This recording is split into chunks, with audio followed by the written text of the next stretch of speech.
Bismillah, walhamdulillah, wala hawla wala quwwata illa billah. Asyhadu an la ilaha illallah wahdahu la syarikalah wa asyhadu anna Muhammadan abduhu wa rasuluh. Allahumma shalli wa sallim wa barik ala Muhammad ibni Abdullah. Amma ba'dah. Alhamdulillah, Bapak-Ibu jamaah Serambi Melati yang dirahmati oleh Allah, kita pada hari ini dapat melaksanakan kegiatan rutin kita, yaitu tadarus Al-Quran setiap pagi dengan dilanjutkan kultum. Pada hari ini kita insya Allah akan membahas sedikit tentang zakat ataupun infak dan sedekah. Bapak Ibu jamaah rahimakumullah, zakat merupakan salah satu dari rukun Islam. Kalau di dalam urutannya, zakat termasuk rukun Islam yang ketiga. Adapun zakat karena merupakan rukun Islam, maka hukum melaksanakannya adalah wajib dengan beberapa ketentuan-ketentuan. Kemudian ketika kita tidak melaksanakannya, konsekuensi kita adalah mendapatkan dosa besar, karena rukun Islam yang satu ini telah kita tinggalkan. Bapak Ibu, arti zakat secara bahasa, dalam bahasa Arab itu adalah nama yanmu, yang artinya adalah tumbuh, berkembang ataupun subur. Sedangkan dalam istilah zakat adalah pengambilan tertentu dari harta yang tertentu sesuai dengan ukuran-ukuran tertentu, dan diberikan pula kepada orang-orang tertentu. Ya, beda dengan infak. Kalau infak itu adalah segala macam pembelanjaan baik bersifat pribadi ataupun untuk keperluan yang lain. Itu namanya infak. Adapun sedekah juga termasuk juga pemberian. Sedekah termasuk pemberian. Tetapi kalau sedekah itu tidak dibatasi dengan harta, bisa jadi tenaga ataupun yang lain. Nah, hukum melaksanakan zakat seperti yang tadi kami sampaikan, bahwa hukum zakat itu adalah wajib untuk dilaksanakan setiap orang muslim, baik laki-laki ataupun perempuan, entah itu sudah dewasa atau belum dewasa. Itu setiap orang muslim dan muslimah wajib untuk menunaikan zakat. Nah, dalil yang menunjukkan bahwa zakat itu adalah wajib itu diantaranya adalah di dalam Al-Quran surah Al-Bayyinah ayat kelima. Allah berfirman, a'udzubillahi minasyaitonirrajim, wa ma umiru illa liya'budullaha mukhlishina lahud-din hunafa wa yuqimus salata wa yutuz zakata wa dzalika dinul qayyim. Yang artinya adalah tidaklah mereka diperintah kecuali adalah untuk menyembah Allah mukhlishina lahuddin, secara murni hanya kepada Allah. Wa yuqimus salata, dan mendirikan salat. Wa yu'tuz zakata, dan menunaikan atau membayarkan zakat.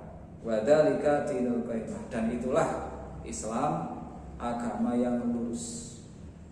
Kemudian di dalam hadis Nabi riwayat Imam Muslim adalah bunyal Islamu ala khamsin syahadatu an la ilaha illallah wa asyhadu anna Muhammadar Rasulullah wa iqamus shalat wa ita'uz zakat wa siyam Ramadan wa hajjul bait man istata'a ilaihi sabila. Itu kewajiban zakat tertuang dalam tadi ayat pada surah Al-Bayyinah ayat 5 dan hadis Nabi tentang rukun Islam. Bunyal Islamu ala khamsin. Islam itu dibangun di atas 5 dasar. Yang pertama adalah syahadatu alla ilaha illallah, persaksian bahwasanya tidak ada Tuhan yang berhak disembah kecuali Allah, wa iqamatus shalat atau wa iqamus shalat dan mendirikan salat, wa itaiz zakat dan membayarkan zakat, wa shaum Ramadan dan siam di bulan Ramadan, wa hajjul baiti man istata'a ilaihi sabila dan haji ya, dan haji ke Baitullah bagi orang-orang yang mampu untuk melaksanakan ibadah haji. Tadi saya sampaikan bahwa zakat adalah pengambilan tertentu dari harta tertentu yang diberikan juga untuk orang-orang tertentu. Adapun jenis-jenis harta ya, ataupun kita sekarang bahas macam-macam zakat dulu. Macam-macam zakat, ada zakat nafas atau zakat jiwa dan zakat harta. Zakat jiwa itu yang adalah zakat fitrah yang kita keluarkan setiap pada bulan Ramadan. Kemudian zakat harta itu adalah zakat yang kita ambil dari harta-harta yang kita miliki. Nah, jenis-jenis harta apa yang harus kita zakati? Yang pertama adalah emas dan perak. Ya, emas dan perak kalau sudah mencapai nisab maka harus kita keluarkan zakatnya. Emas dan perak itu baik berupa mata uang ataupun tidak berupa mata uang. Mungkin diantaranya perhiasan, tetapi perhiasan yang disimpan. Kalau sudah mencapai nisab berarti harta tersebut harus kita zakati. Yang kedua adalah harta binatang ternak. Dan dikhususkan di sini adalah ada kambing, sapi, dan unta. Kemudian barang dagangan dan keuntungan dari barang dagangan yang kita peroleh. Kemudian hasil pertanian atau perkebunan dan buah-buahan. Syarat harta yang kita keluarkan zakat adalah yang pertama adalah mencapai nisab. Nisab adalah hitungan tertentu.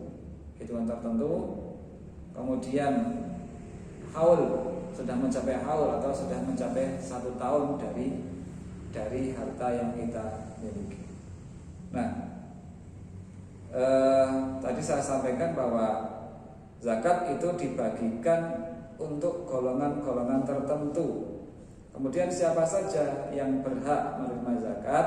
Yang pertama adalah orang-orang fakir.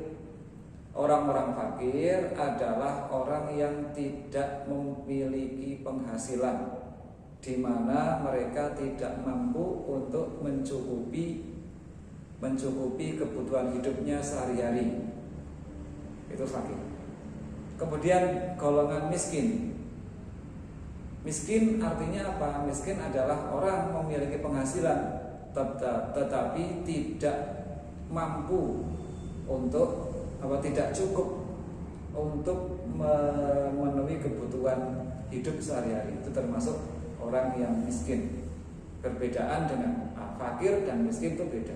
Fakir itu dia tidak punya penghasilan sehingga tidak mampu, tidak cukup, tidak mampu untuk memenuhi kebutuhan hidup sehari-hari. Adapun yang miskin adalah ia punya penghasilan, punya pekerjaan, tetapi tidak cukup untuk memenuhi kebutuhan sehari-hari. Kemudian amil adalah seseorang yang tugasnya adalah mengurusi pembayaran zakat, pengumpulan zakat. Umpamanya di kampung-kampung, di masjid kampung itu ada petugas amil zakat. Mereka juga mendapatkan hak untuk mendapatkan atau untuk menerima zakat. Kemudian Bapak Ibu semuanya, di samping fakir, miskin, amil, maka orang-orang yang berhak mendapatkan zakat itu diantaranya adalah orang-orang yang mu'alaf. Orang mu'alaf itu adalah orang-orang yang baru saja masuk Islam. Kenapa diberikan hak untuk menerima zakat? Karena iman mereka masih rentan. Bisa jadi mereka bisa pindah lagi ke agama mereka.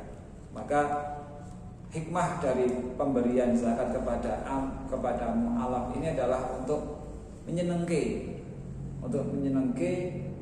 hati para orang-orang yang mu'alaf.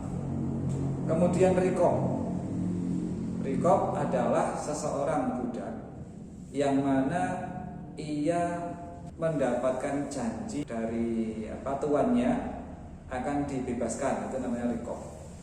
Ya, rikob. Kalau sekarang sudah tidak ada perbudakan, tapi tetap saya sampaikan bahwa golongan-golongan yang berhak untuk mendapatkan zakat adalah rikob, juga berhak mendapatkan zakat. Kemudian yang selanjutnya adalah sabilillah. Sabilillah adalah orang-orang yang melakukan perjalanan untuk berperang di jalan Allah, berjuang di jalan Allah. Kemudian Ibnu Sabil adalah orang-orang yang ketika melakukan perjalanan ia ada di sebuah daerah, di mana sebuah daerah itu sedang membagikan zakat. Itu adalah Ibnu Sabil. Nah, Bapak Ibu yang saya hormati, di samping ada harta-harta kita berupa emas dan perak, kemudian binatang ternak, lalu barang niaga kita, keuntungan, kemudian kita juga ada perintah untuk membayarkan zakat profesi atau zakat gaji. Itu juga ada perintah untuk seperti itu. Karena itu juga termasuk penghasilan kita, termasuk harta kita. Harta yang kita miliki setiap tahunnya. Setiap tahun Bapak Ibu mempunyai gaji berapa, itu nanti dikalikan 85 gram emas, kemudian dirata-rata, nanti akhirnya dihitung, kemudian 2,5%-nya dikeluarkan untuk membayar zakat. Bapak Ibu yang saya hormati, itulah beberapa hal yang terkait dengan zakat. Mungkin tidak pas kalau kita bahas secara lama di sini. Bapak Ibu nanti bisa, mungkin dari BMT Melati nanti akan memberikan sedikit panduan zakat, infak dan sedekah. Kemudian Bapak Ibu semuanya, perbedaan zakat dengan infak. Yang pertama, infak adalah suatu pembelanjaan, yaitu mengeluarkan harta kita, entah itu untuk pribadi ataupun yang lain. Infak itu adalah membelanjakan sebagian harta kita untuk kemaslahatan agama Islam. Itu infak. Kalau sedekah itu seperti itu juga, tapi tidak terbatas dengan harta. Karena dalam hadis-hadis Nabi dikatakan contohnya saja, contoh sebuah hadis Nabi, tabasumuka li ahika sedekah. Senyummu untuk saudaramu adalah termasuk sedekah. Itu apa namanya, perbedaan antara infak dan sedekah. Kalau infak itu jelas menggunakan harta, tapi kalau sedekah tidak terbatas dengan harta. Infak tidak ada batasannya, tapi kalau zakat itu ada batasannya. Infak mengeluarkannya tidak menunggu satu nisab, tidak menunggu 1 tahun. Tapi kalau zakat itu menunggu 1 tahun. Nah, Bapak Ibu semuanya, anjuran untuk infak ini dalam Al-Quran juga sangat jelas dan gamblang. Yang pertama adalah di dalam Al-Quran surah Ali Imran, Allah berfirman, a'udzubillahi minasyaitonir rajim, walladzina yunfikuna fis-sarai wad-dharra, adalah orang-orang yang menginfakkan hartanya baik di dalam keluasan, kelapangan ataupun di dalam kesempitan. Itu yang termasuk orang-orang yang bertakwa beberapa. Kemudian di dalam Al-Quran juga Allah berfirman menggambarkan, mengumpamakan, ya Allah mengumpamakan orang-orang yang mengeluarkan hartanya di jalan Allah seperti halnya ia menanam satu benih tanaman.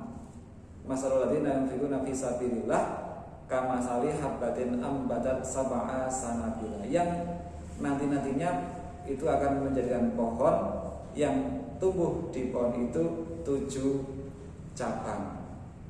7 cabang. Fi kulli sumbulatin mi'atu habbah, dan di dalam masing-masing cabang ada 100 buah. Maka dari 1 tadi dikalikan 7, dikalikan lagi 100 masing-masing, ya masing-masing cabang dikalikan 100. Itu perumpamaan orang-orang yang menginfakkan hartanya, yang nanti-nantinya akan diganti oleh Allah SWT dengan ganti yang berlipat-lipat ganda. Itu adalah anjuran di dalam Islam kita untuk kepada kita untuk kita melaksanakan infak ataupun sedekah. Bapak Ibu jamaah Serambi Melati yang dirahmati oleh Allah, mungkin pada pagi hari ini kuliah atau kutum saya akhiri terlebih dahulu. Insya Allah di lain waktu kita akan membahas dengan yang lebih detail lagi, insya Allah. Terima kasih atas waktunya dan terima kasih kepada panitia dari MT Melati yang senantiasa memberikan saya waktu untuk menyampaikan di Serambi Melati ini. Akhirul kalam, assalamualaikum warahmatullahi wabarakatuh.